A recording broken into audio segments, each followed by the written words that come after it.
Il y avait des jours où j'entrais dans mon travail avec l'intention d'être productif, rapide et efficace.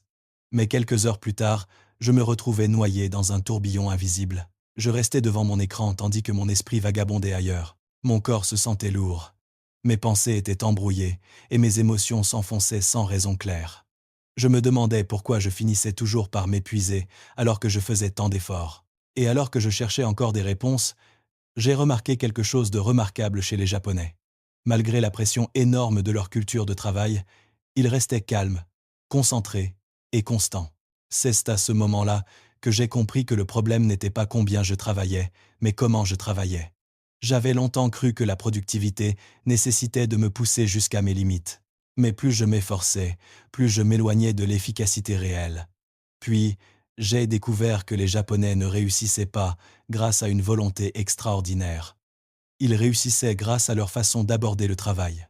Ils ne couraient pas à toute vitesse pour s'effondrer ensuite. Ils maintenaient un rythme stable, doux et durable. Bonjour, je suis ravi de vous accompagner dans nos services vocaux. Choisissez la voix qui vous inspire et créons ensemble votre projet sonore. Et j'ai commencé à comprendre que mon problème n'était pas un manque de capacité, mais un manque de rythme. Mon corps n'était pas fait pour la façon dont je le forçais à travailler. Une fois que cela a fait sens, j'ai réalisé que je n'avais pas besoin de travailler plus pour me sentir utile. Je n'avais pas besoin d'aller plus vite pour me sentir capable. J'avais simplement besoin de travailler d'une manière que mon corps pouvait supporter. Les Japonais n'exigent pas d'être forts tout le temps. Ils s'autorisent à faire une pause, à ralentir et à laisser de la place au silence. Ce respect pour leur rythme intérieur est ce qui leur donne une force durable. Lorsque j'ai appliqué les principes de travail japonais à ma vie, j'ai réalisé que leur productivité ne venait pas d'efforts extrêmes, mais de petites disciplines régulières tissées dans chaque journée. Ces principes étaient subtils, mais ils créaient un niveau de stabilité et de clarté mentale que je n'avais jamais connu auparavant. J'ai commencé par Hitori Koto, la pratique de faire une seule tâche à la fois, avec une présence totale. Je pensais autrefois que le multitâche me rendrait plus rapide, mais cela ne faisait que disperser mon énergie en fragments. Lorsque je me concentrais sur une tâche unique dans un bloc de temps défini, mon esprit devenait moins chaotique, mes émotions plus stables, et étonnamment, je finissais plus vite sans me sentir épuisé. Ensuite, j'ai adopté Kaizen. Pas de grands changements, pas de sauts gigantesques, mais de petites améliorations chaque jour. Je me fixais des objectifs minuscules et clairs. Certains jours, c'était aussi simple que de nettoyer mon bureau. D'autres jours, cela signifiait ajuster mon emploi du temps ou réduire mon temps consacré aux emails. Ces changements étaient petits, mais ils m'empêchaient d'être dépassé et m'aidaient à créer un élan sans m'épuiser. Puis est venu Nemawashi, l'art japonais de la préparation. Au lieu de foncer directement dans le travail, j'ai appris à faire une pause, à organiser mes idées, à ranger mon espace et à parcourir mentalement les étapes à venir. Quelques minutes de préparation suffisaient pour rendre mon travail plus fluide et plus ancré. J'ai également adopté le principe de l'espace intentionnel. Les Japonais ne voient pas les pauses comme des interruptions, mais comme une partie du rythme. J'ai commencé à insérer de petites poches de repos tout au long de ma journée. Une courte marche, une respiration profonde, une tasse de thé chaud. Ces moments semblaient insignifiants au début, mais ils m'empêchaient discrètement de franchir la limite de l'épuisement. J'ai appris à respecter mon espace de travail aussi.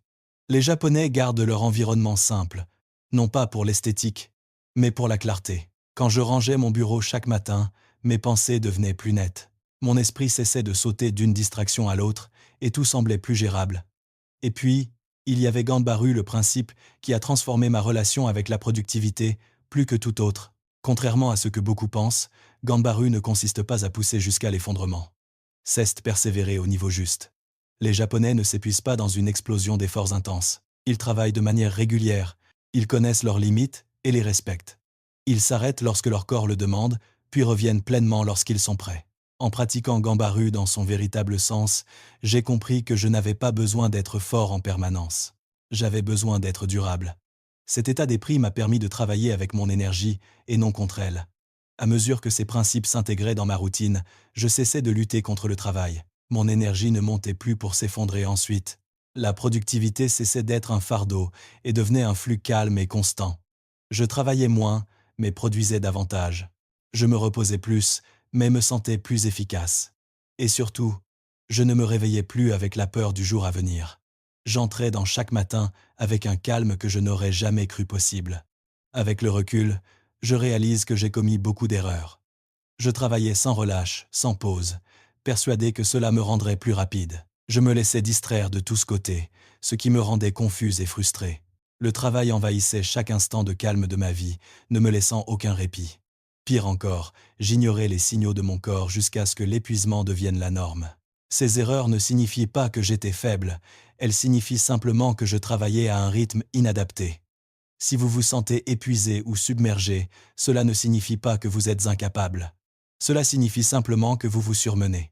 Votre corps ne lâche pas prise. Il vous appelle à la détente. On peut être productif sans être épuisé. On peut réussir sans être vidé. Et tout commence par un petit changement à la fois. Une pause, une respiration, une petite amélioration, un moment de pleine conscience. Votre corps vous remerciera dès que vous lui en donnerez l'occasion. Vous n'êtes pas fait pour être épuisé. Vous êtes destiné à apprendre à travailler à un rythme plus profond, plus sage et plus durable. Chaque principe japonais que vous adoptez, aussi petit soit-il, vous transforme en une version plus stable, plus lucide et plus ancrée de vous-même.